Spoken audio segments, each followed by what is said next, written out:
Semisal Habib Umar bin Hafid berpesan, mari kita jaga pemilihan, orang usah ngurusi Indonesia, urus sama negaramu dewi ngono lho. Habib Umar bin Hafid, negaramu dewi gagal total gitu. Kok mencoba jadi pahlawan, ingin berwasiat kepada umat Islam ini seakan-akan mau jadi pahlawan. Pak Idrus Romli, sadarlah Anda bukan Ba'alawi. Kenapa harus sibuk klarifikasi nasab Ba'alawi? Biarlah Ba'alawi saja. Enggak. Pak C, mohon diluruskan Pak Idrus Romli, Pak Yai. Makin hari makin ngawur pemahaman dan juga masalah NU garis lurus biar orang awam cerdas. Siap Pak C. Barang siapa ingin melihat wajah Rasulullah, maka lihatlah wajah Habib Umar bin Hafid. Gedabrus. Gedabrus.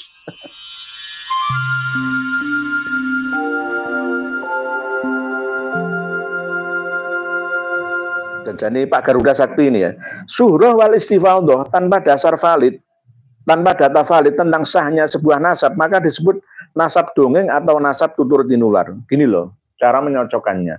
Suhroh wal istifadhah versi mereka itu sama dengan kitab-kitab karangan mereka. Kitab-kitab karangan mereka itu masuk akal apa enggak gitu aja lah. Atau kembalikan ke jumlah satu abad itu 5 generasi. Sekarang itu 1.500 lah, 1.445 Hijriah kan sekarang ini tahunnya.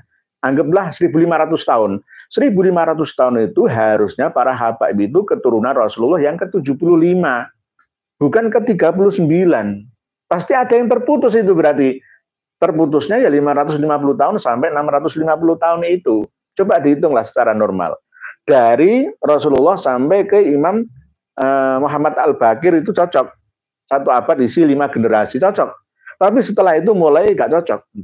Gak cocok. Nggih, dipikir gitu aja itu sudah kena, sudah masuk akal. Itu bahwa ternyata keturunan Habib Alawi itu meragukan gitu loh.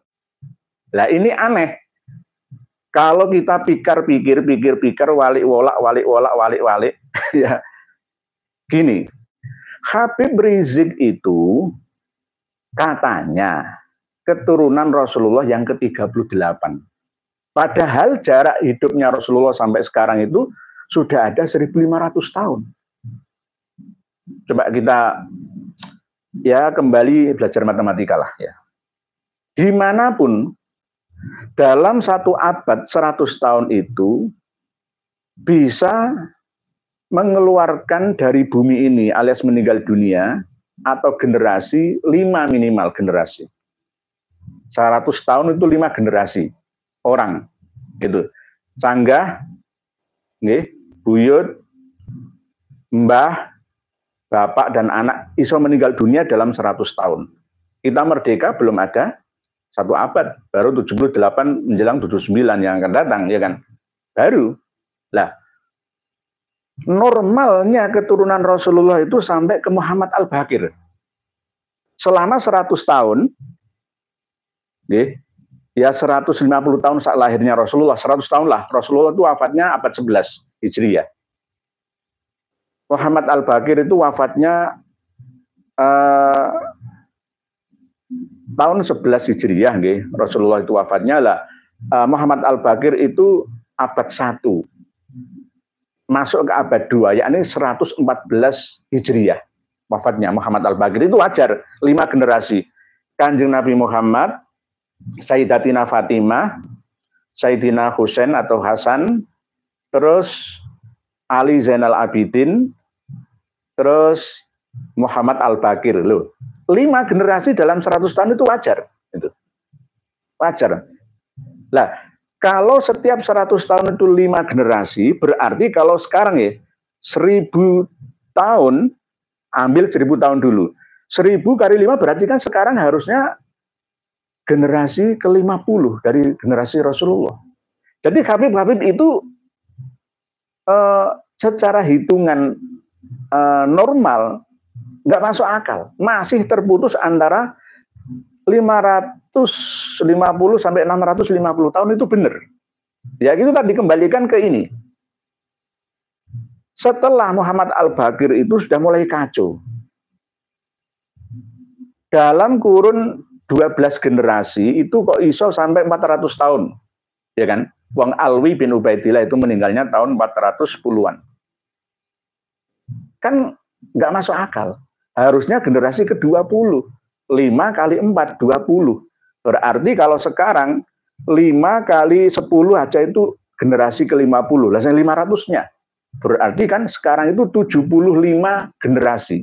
Jadi harusnya para habib itu kalau benar-benar keturunan Nabi, itu keturunan Kanjeng Nabi yang ke-70. Bukan ke-38, ke-39, bukan. Atau pemain seteran muda itu ya, yang pemeran Sangkuriang itu ya, itu keturunan Kanjeng Nabi katanya, ngapusi nggak bener ya, ke-40. Nggak pas semua. Nggak pas, hitungannya dari mana? Karena apa? Orang zaman dulu itu standar hidup layak itu tidak terpenuhi, tidak banyak yang berumur panjang, dan menikahnya itu pada usia yang sangat muda.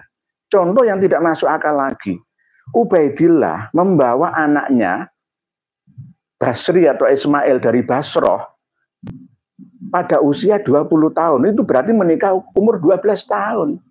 Dua anak Basri atau Ismail kan nggak masuk akal. Ya nanti kita kupas tuntas lagi. Enggak isu rawal istifadhah lagi. Bu ini berlanjut lagi, bagaimana mengatasi kebodohan doktrin tersebut? NU sebagai organisasi intelektual atau ulama, kenapa diam terus? Mau sampai kapan diam? Justru malah struktural ya, Nahdlatul Ulama malah menghantam kami. Sekelas Ketua PBNU bidang keagamaan Dr. Fahru Rozi malah menyerang kami. Apa beliau tidak membaca kitab-kitab ini? Coba bayangkan, pikir sekali lagi. Pikir. Ya. Nggih Ibu Heni Bawanti, saya juga kadang-kadang heran itu loh. Bangsa ini berdiri sudah didasari dengan Undang-Undang Dasar 45 yang lalu, yakni turut serta mencerdaskan kehidupan bangsa. Tidak membuat anak bangsa ini bodoh selamanya. Itu. Kalau terus seperti ini berarti bangsa ini sampai kapan akan terseok-seok, tidak akan bisa maju lagi bersaing dengan negeri-negeri yang lain di bumi ini. Berikutnya, Ibu Mimi, sudah waktunya elit-elit NU sadar sebelum terlambat. Jangan sampai NU tinggal nama 20 atau 30 tahun yang akan datang. Kelompok-kelompok Ba'alawi sangat membahayakan masa depan NKRI. Memang gileres ngoten Ibu Mimi. Tapi kiai-kiai yang duduk di struktural NU ini masih belum menyadari. Harus kita ingatkan terus-menerus tanpa henti, Ibu Mimi. Nggih, tapi resikonya kami ini dibenci. Nah, itu resikonya. Nggih, Bu Mimi, mohon dukungannya, insya Allah kami istiqomah. Nggih. Mr. Gurabet, apakah polemik nasabnya Ba'alawi sampai ke negeri Yaman? Kalau sampai ke Yaman, tentunya bakalan membawa bukti ke Indonesia kalau Ba'alawi itu durian Nabi, kitab atau manuskrip. Di Yaman sana itu, sebenarnya mereka itu tidak kenal lah seperti terkenalnya di sini, hanya mengaku di sini aja yang dibesar-besarkan.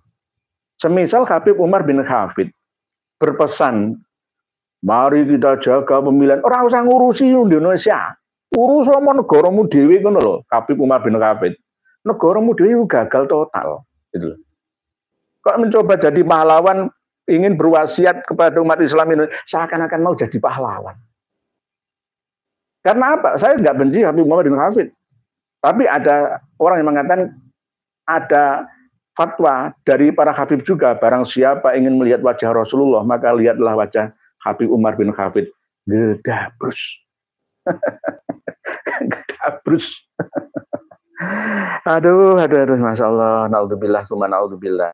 Ibu Mimi, sudah waktunya Gus-Gus, masyarakat, ustadz-ustadz, kiai-kiai memberontak demi kepentingan persatuan kesatuan bangsa Indonesia dan juga umat Islam di Indonesia. Nggih. Ya mungkin harus reformasi itu struktural NU juga. Banyak struktural NU yang memusuhi kita, Ibu Mimi malah. Nggih, Pak Endo Gondrong, dua lagi nggih. Brebes hadir kiai sehat selalu, ulama Ibu Mimi nggih. Matur suwun Pak Endo Gondrong, matur suwun atas doanipun. Ini Ibu Marhatun Khumairah, Islam dirusak oleh orang yang mengaku Islam dan mengaku cucu Nabi. Kita kaum Nahdien harus selalu waspada terhadap komplotan khabaib. Alhamdulillah panjenengan Bu Marhatun Khomeroh termasuk dalam kategori sak bejo bejane wong kang lali isih luwih bejo wong kang eling lan waspada. Jenengan termasuk bagian dari faedah itu. Tidak mudah dibohongi, tidak mudah ditipu. Tapi saya pun tidak menyalahkan kawan-kawan kami yang belum sadar. Semoga saja beliau-beliau yang belum sadar bisa sadar sesadar-sadarnya, mendapatkan hidayah nih, terus dari Allah yang Maha Kuasa. Nih, Bu Marhatun. Berikutnya belajar ilmu, betul-betul rasis. Anehnya setelah ulama bangkit meluruskan doktrin tersebut malah dituduh yang rasis.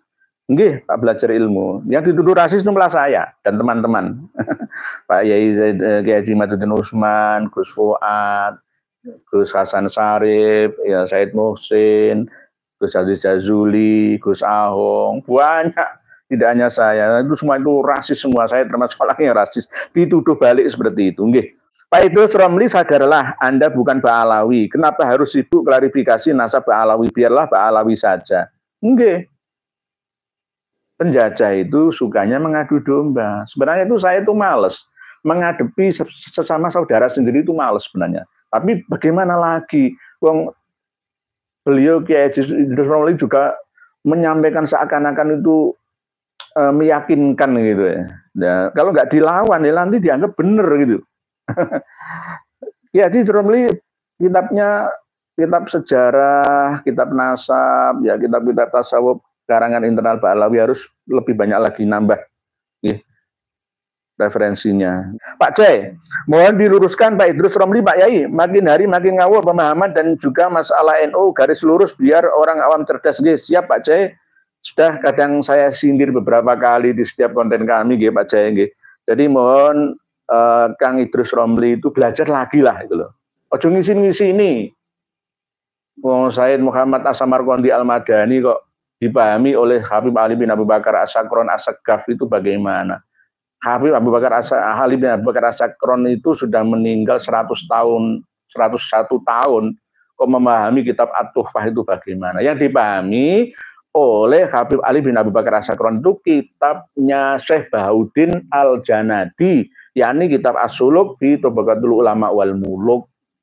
Di dalam naskah asli manuskripnya Al-Burqa Al-Musyiqah fi Libasil Khirqah Al-Aniqah itu saya punya, namanya itu bukan Ubaidillah, Ubaid bin Ahmad bin Isa.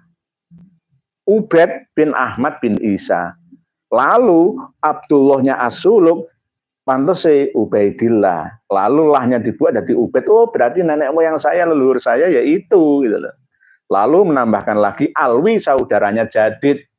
Padahal tidak ada saudaranya Jadid yang bernama Alwi di dalam As-Suluk itu. Berikutnya kitab-kitab setelah As-Suluk nggak ada kecuali Al-Khatib dalam Al-Jawharus Syafah. Begitu juga Alu Ba'alawi, Alu Banu Bani Alawi itu justru keturunannya Jadid sesuai dengan manuskrip yang saya temukan dalam kitab karangan Muhammad Al-Kadzim Al-Musawi dalam An-Nafkah Al-Ambariyah itu.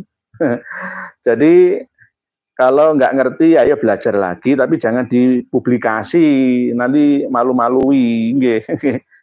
Pak Joko Tingkir, Idrus dan Wafi mendungukan Kiai Imad dan kawan-kawan.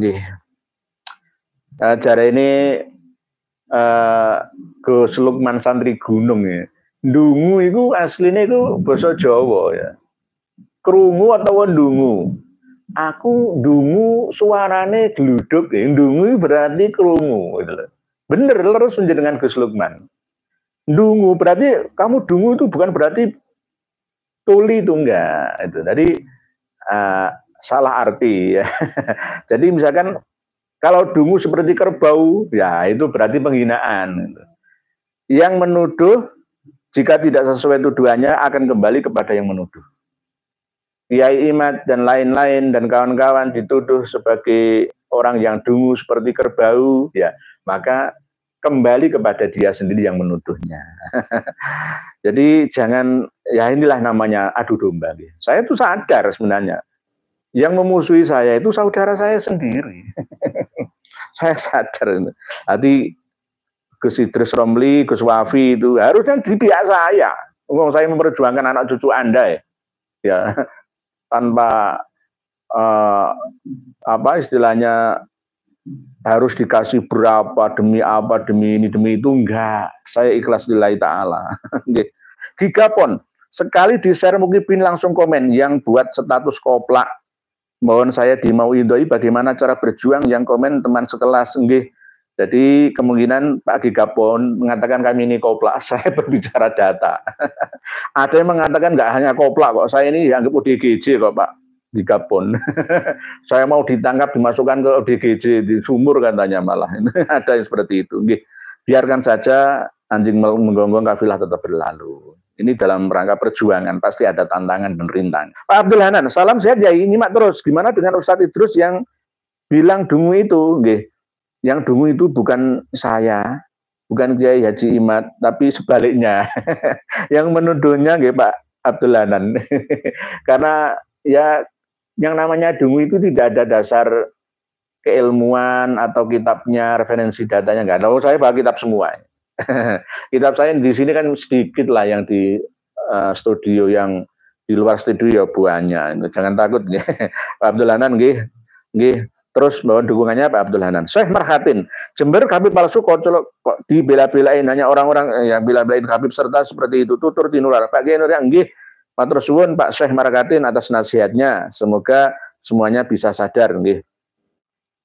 Ibu Zain Zeta nggih. Assalamualaikum Kiai. Waalaikumsalam nggih. Ibu Zain Zeta Mekasan. Yang dilakukan mayoritas klan Ba'alawi masa kini tak ubahnya membangun harga diri dengan menjual titik-titik yang membuat mereka semakin tak akan dihargai. Nggih, saya sudah berpesan Kang Mas Kiai Idrus Romli, beradalah di pihak kami. Kami ini tidak fitnah atau ngawur saja, enggak, itu loh. Kalau tahu untuk penyeimbang, belajar bersama, monggo kita teruskan supaya tidak berhenti membahas masalah nasab ini. Tetapi kalau jenengan malah memusuhi kami, mengajak orang-orang awam yang tidak mengerti supaya mendukung panjenengan, nah itu bahaya. Bahaya. Berbohong 3 kali. Bagian daripada misi visi dan jalun kadzabun di negeri ini. Nggih. Sing hati-hati. Kiai Nur, doktrin mereka habaib tidak masuk akal. Semoga Muhyiddin sadar. Amin. Wassalamualaikum. PWI Laskar Sabilillah Malang. Nggih. Amin. Nggih. Memang ya bukan berarti kita ini tidak menggunakan hal yang tidak masuk akal, enggak. Ya dua-duanya kita adopsi. Afala ta'qilun, afala tatafakkarun, fa'tabiru ya ulil absor. Ada banyak peringatan dari Allah untuk menggunakan akal sehat kita ini. Jangan hanya taklid buta, jangan hanya sekedar kultus saja, hulu-huluan saja, jangan. Nggih, nggih, nanten nggih. Pak Budi Susilo, apakah RA bisa dipidanakan atas dasar pembohongan nasab? Bisa. Bisa. Yang penting kita benar-benar bersatu untuk usul ke negara, Kemenkumham. Yang berwenang, tidak dengan cara sesuai dengan cara kita, enggak, dengan hukum negara yang ada. Kita cari celahnya, ada. Karena apa? Pembohongan nasab. Ya dihitung aja lah, itu tadi saya sudah menyampaikan, ya nggak masuk akal secara hitung-hitungan. Tidak hanya hitung-hitungan, secara data pustaka juga begitu. Nanti kalau ada yang mengatakan ada 167 kiai yang mengisbat nasab Wali Songo itu ke Ba'alawi. Begini loh, Kang Mas Idrus Romli. Ulama itu tidak maksum. Bisa diprank dan ditipu oleh para Habib Ba'alawi. Mohon maaf. Contohnya, ya sekarang ini terbukti ulama-ulama kita yang kelihatannya tinggi ilmunya tapi bisa diprank, bisa ditipu, ya karena tidak memiliki data. Misalkan Syekh Ismail Yusuf An-Nabhani misalkan Ibnu Hajar Al-Haytami yang mengisbat nasab Ba'alawi tapi bukan jalur nasab silsilah, tapi berdasarkan keilmuan ijazah yang dipahami oleh beliau Idrus Romli itu sebagai pengisbat. Mana kitab karangan Ibnu Hajar Al-Haytami. Kitabnya mana? Ya. Begitu juga kalau seandainya memegang kitab-kitab seperti ini, insya Allah akan terbuka kok. Yang maksum itu cuma Rasulullah Shallallahu Alaihi Wasallam. Kiai ulama itu juga tidak maksum. Ada salahnya juga. Saya juga banyak salahnya. Saya juga banyak salahnya. Uang ulama saja yang sekelas beliau-beliau yang terkenal itu, misalkan Said Zain Dahlan, misalkan Said Bakri Salmo, misalkan, bisa jalan diprank oleh Habib Alawi kok, ya kan? Gitu juga misalkan cerita-cerita yang mengindung khurafat yang dimaktub dalam kitab-kitab itu kan ya prank juga itu. Tidak hanya ulama yang bisa diprank, apalagi umarok juga bisa. Orang-orang awam apalagi banyak yang bisa diprank, ditipu, dikelabui. Bisa dipidanakan, itu pasal pembohongan. Pak Ontoseno, dan lekas mengakui bahwa bukan durian Nabi SAW secara gentle. Dan para muhibin Habib segera legowo menerima bahwa gerombolan Rabbi Ta'ala bukan durian Nabi SAW. Semoga saja tetap harus berusaha, Pak Ontoseno, jenengan berusaha, saya berusaha, bareng-bareng berusaha untuk menyadarkan umat secara bersama-sama. Karena umat kita Indonesia ini tidak sedikit, ratusan juta ya, menyadarkan orang yang lebih dari 200 juta orang di Indonesia ini ya perlu waktu yang sangat lama. Harus sabar terus menyampaikannya. Pak Supriyadi, Assalamualaikum. Waalaikumsalam. Mau tanya Yai, kenapa isu nasab ini belum pernah masuk TV nasional ya? Harusnya diberitakan di TV biar masyarakat luas tahu. Ini kan termasuk bagian daripada pemahaman.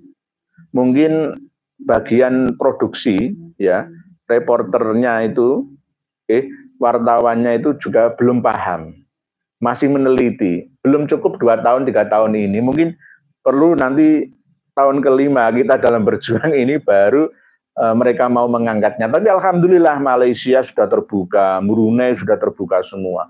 Bahkan Malaysia itu menunggu kita yang ada di Indonesia. Banyak yang mendukung kami. Banyak yang mendukung kami. Nah, TV-TV nasional ini nantinya bisa dikalahkan dengan media sosial YouTube kita.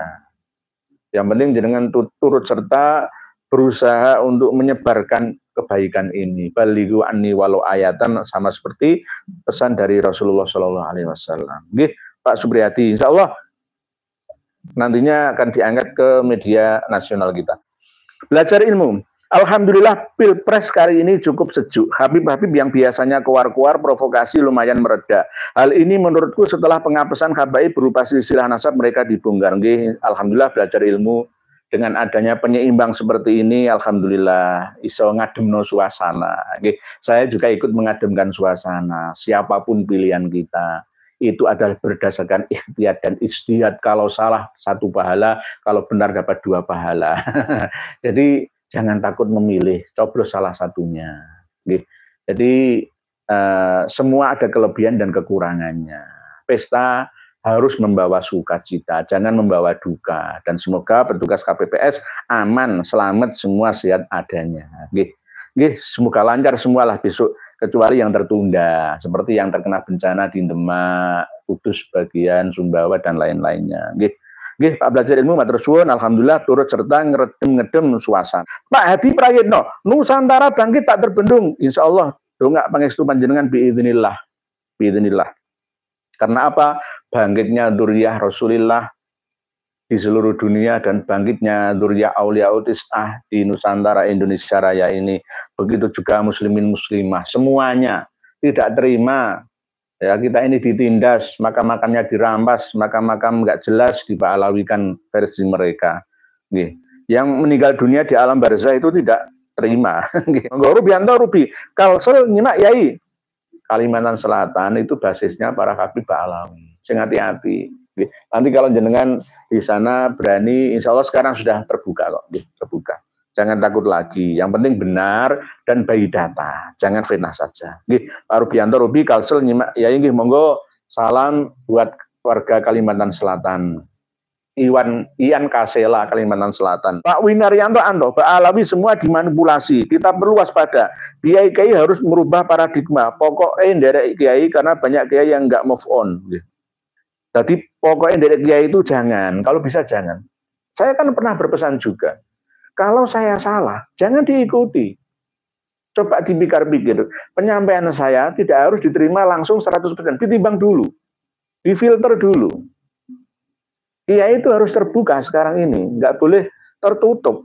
Sama seperti tentang doktrin yang pernah saya sampaikan tentang surga, neraka, pahala, dosa, tentang alam dimensional, ya, tentang proses Mi'raj, Isra dan sebagainya. Keterangan yang saya sampaikan itu kan sifatnya terbuka, bisa dikaji bersama itu. Jangan tertutup dengan doktrin yang kita terima pada masalah yang lalu saja itu. Harus disesuaikan dengan pemahaman terkini. Yang penting tidak lari dari dalil nakli, menggunakan dalil akli dan nakli. Pak Wiranto, jadi jangan pokoknya tidak kiai, jangan. Pokoknya dari kiai Idrus Romli ya jangan. Kita ini memiliki kesempurnaan dikasih oleh Allah akal sehat ya, untuk membedakan mana yang hak dan mana yang batil ya. Gitu. Lencai Boncai, assalamualaikum Yai dan semuanya. Waalaikumsalam warahmatullahi wabarakatuh. Pak Lencai Boncai, Pak Aziz Am, assalamualaikum Yai Nur. Kami dari Malang Raya, nyimak pencerahannya, nggih. Monggo Pak Aziz Am, sama-sama. Waalaikumsalam. Salam buat saudara-saudara yang ada di Malang Raya. Malang Raya itu juga basisnya para Habib, termasuk ya, Darul Hadis Al-Faqihiyah yang Malang Duren itu banyak sekali seperti itulah nggih. Nanti kita bahas lagi nggih. Salam, semoga jenengan tetap istiqomah dalam perjuangan ini nggih. Dari Surabaya untuk Malang Raya. Pak Nur Kholis, Gresik Selatan nyimak Nur, semoga berkah selalu nggih. Monggo Pak Nur Kholis. Mas Kun. Nah, Cirebon hadir ngaos datang bagi Nur nggih. Monggo kita semoga diridhoi oleh Allah bersama-sama Pak Mas Kun nggih. Pak Sigma Mel, terima kasih nggih sami-sami. Ondo Seno.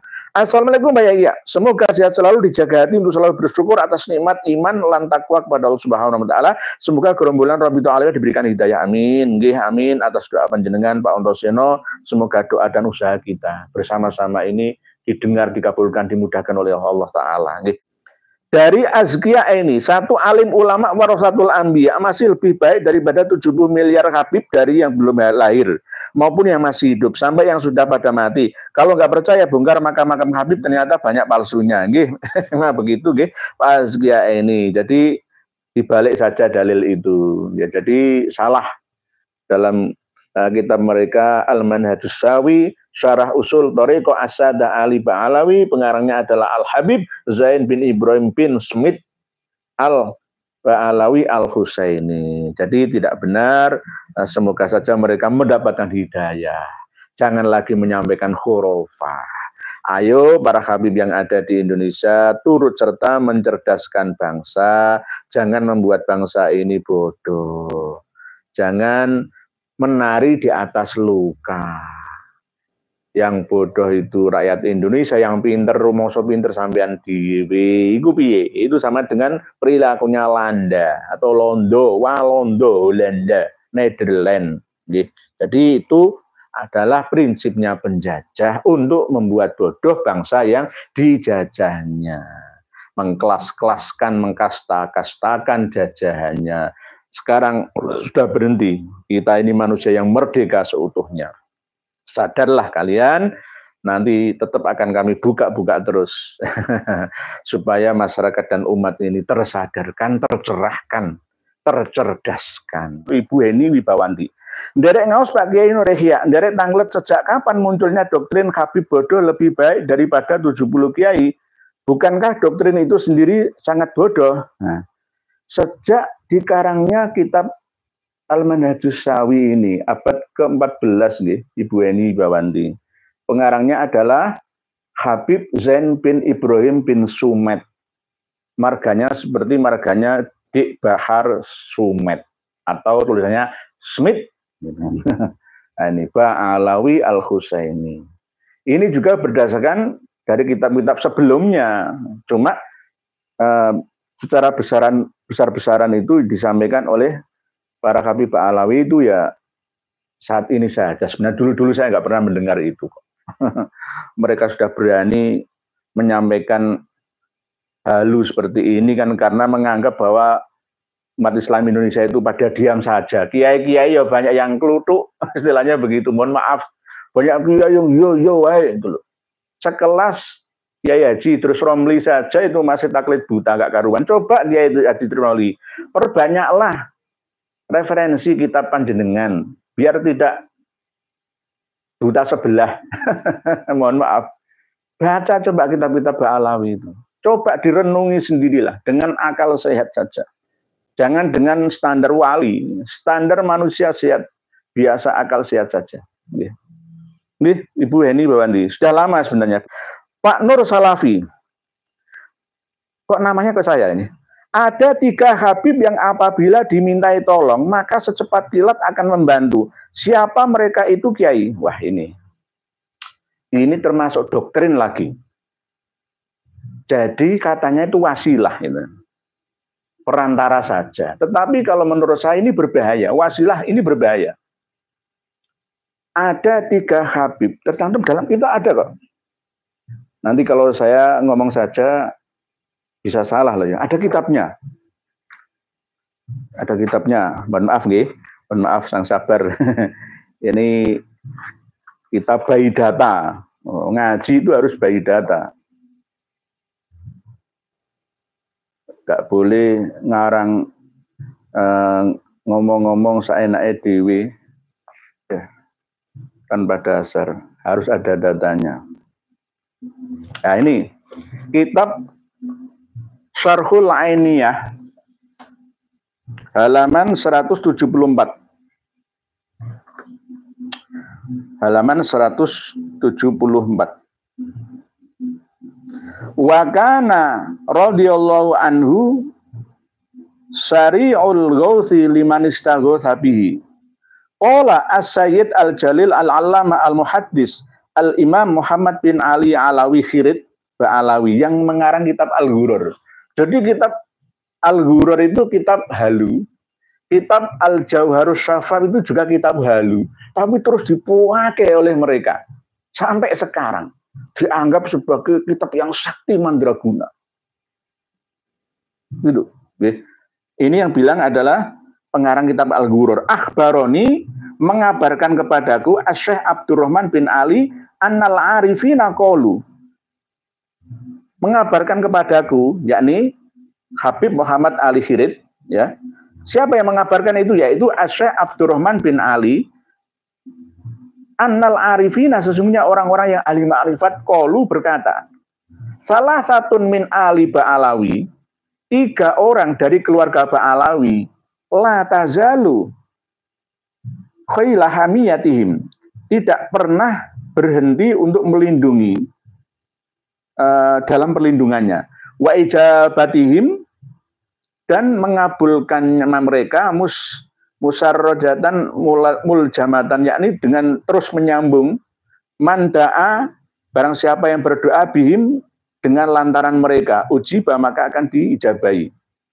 Jadi kalau kita meminta bantuan kepada 3 Habib ini maka akan secepat kilat seperti seorang penunggang kuda yang langsung turun seperti pasukan siap tempur gitu. Wahum alwi al-madghur, yakni alwi al-ghuyur. Alwi al-Ghuyur itu putranya Muhammad Al-Faqihil Muqaddam. Nanti kita bahas lagi kamu. Wa benuhu Ali, dan putranya bernama Ali. Ali, putranya Alwi, ini terkenal dengan gelar Sohibud Darok namanya. Sohibud Darok itu selalu menemui ya keturunan Ba'alawi gitu. Wa Syekh Umar Al-Muhdor, dan Syekh Umar Al-Muhdor. Jadi 3 Habib ini bisa dipanggil tak kolo-kolo. Saya teringat pada waktu dulu pernah nyantri itu, ada kitab yang namanya Silahul Mukmin, itu ada karomah Syekh Abdul Qadir Al-Jailani. Saya itu kurang percaya. Orang itu bisa memanggil jiwa-jiwa yang tidak mutmainnah dimasukkan ke dalam lalu edan gitu, kayak seperti jaran kepang gitu lah ya. Ya, terus akhirnya katanya itu karomah Syekh Abdul Qadir Al-Jalani. Nggak percaya saya. Sejak dulu itu saya tuh selalu meneliti, nggak gampang percayaan gitu loh. Kalau nggak ada dasar yang benar-benar akli dan nakli, itu saya nggak percaya itu. Jadi sama seperti ini. Jadi ada 3 Habib yang seandainya dimintai tolong dalam hal yang mendesak. Misalkan saya kepengen terkabul hajat apa, saya punya musuh siapa gitu ya, tak panggilkan Habib Alwi Al-Ghuyur, Habib Alwi Al-Ghuyur, Habib Ali Sohibuddarok bin Alwi, dan Habib Umar Al-Muhdor. 3 ini seakan-akan tentara Allah, katanya seperti itu. Saya nggak percaya. Bukan berarti, wah ini Wahabi. Terserah, terserah. Kitabnya ada, tapi saya tidak percaya. Karena apa? Ini berbahaya. Oleh sebab itu, kenapa kok saya mewanti-wanti kepada para pengikut Torekoh, Qadiriyah wa Naqsabandiyah, ya, yang menggunakan wasilah doa ibadallah rijalallah. Nantinya arahnya seperti ini dulu. Ibadallah rijalallah aghithuna li ajlillah wa kunu aunana lillah hasanahadha bifadlillah sa'alnakum walizzulfa rajaunakum wa fi amrin qasadnakum ta'alawan surulillah. Kalau yang datang arwah al-muqaddasah nggak masalah. Lah kalau yang datang ini arwah yang ghairul mutmainnah, ghairul muqaddasah, terus bagaimana? Kita apakah mampu membedakannya? Itu loh. Oleh sebab itu saya ya mungkin ada yang melakukannya ya berbeda itu nggak apa-apa. Saya kan sering mengatakan saya dengan para kiai yang sufi ada yang berbeda nggak apa-apa. Tapi bagi saya tidak saya amalkan itu. Dan kepada santri-santri saya juga tidak saya anjurkan untuk mengamalkan itu. Nantinya sama seperti pemahaman kaum Ba'alawi, nantinya berhalusinasi lagi gitu loh. Kalau misalkan berwasilah ya kirim Fatihah kepada leluhur kita, kepada keluarga kita yang sudah meninggal dunia, ya kepada para guru-guru kita, ya terus setelah itu berdoa kepada Allah, ya Allah, semoga dengan pendekatan yang hamba lakukan ini, saya mengingat kepada leluhur hamba, ya Allah, semoga Engkau kabulkan hajat-hajat hamba Allah, hamba ya Allah. Ya itu namanya wasilah.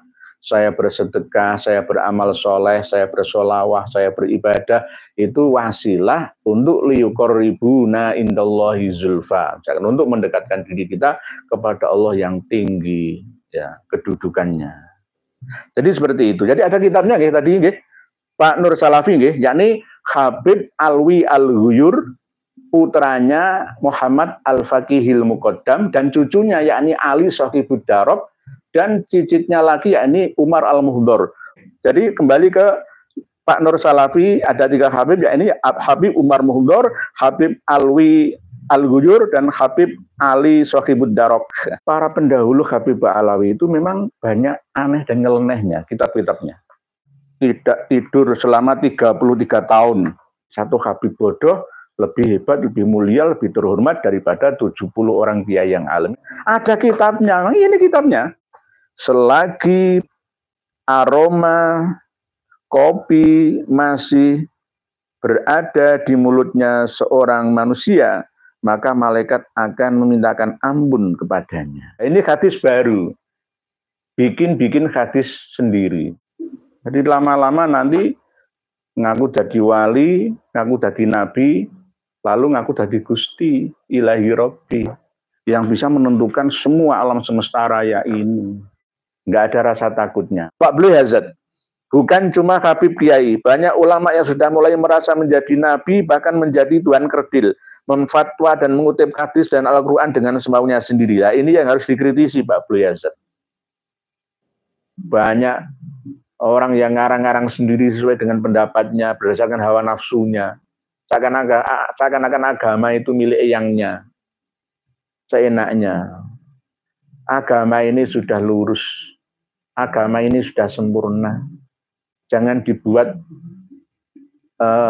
cacat celah, belum lengkap adanya. Jangan, kita ini sudahlah dikasih perintah ini lakukan, jangan ngeyel nambah yang lainnya gitu loh.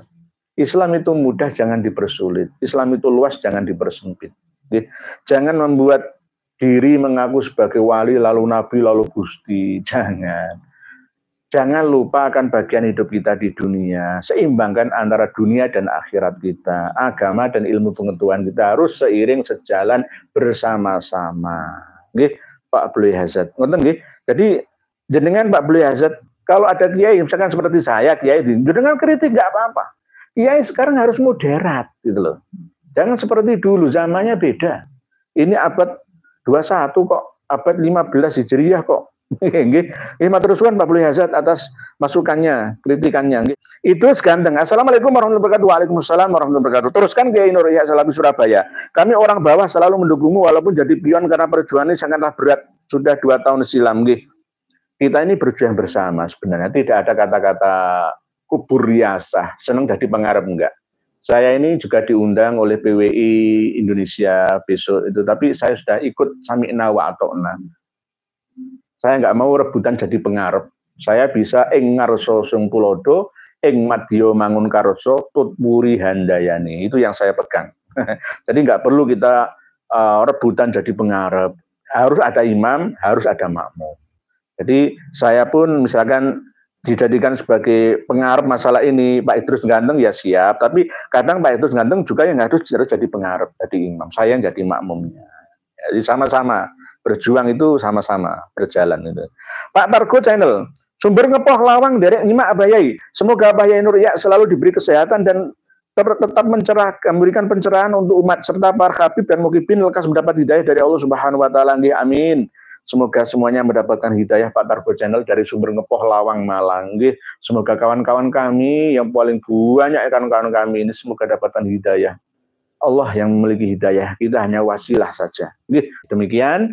Bila ada kata-kata yang kurang berkenan, mohon dimaafkan. Dan apabila tulisan panjenengan masih banyak yang belum saya bacakan, semoga dicatat oleh Allah setiap hurufnya dengan 10 kebaikan. Salam buat keluarga panjenengan yang telah ikut berpartisipasi dalam menulis komentar. Semoga tetap diberikan kelimpahan, ilmu yang bermanfaat, hidayah Allah selalu menyertai panjenengan sekeluarga dimanapun panjenengan semua berada, selamat dan sehat hidup panjenengan, bahagia dunia sampai di akhirat. Wallahu a'lamu bissawab.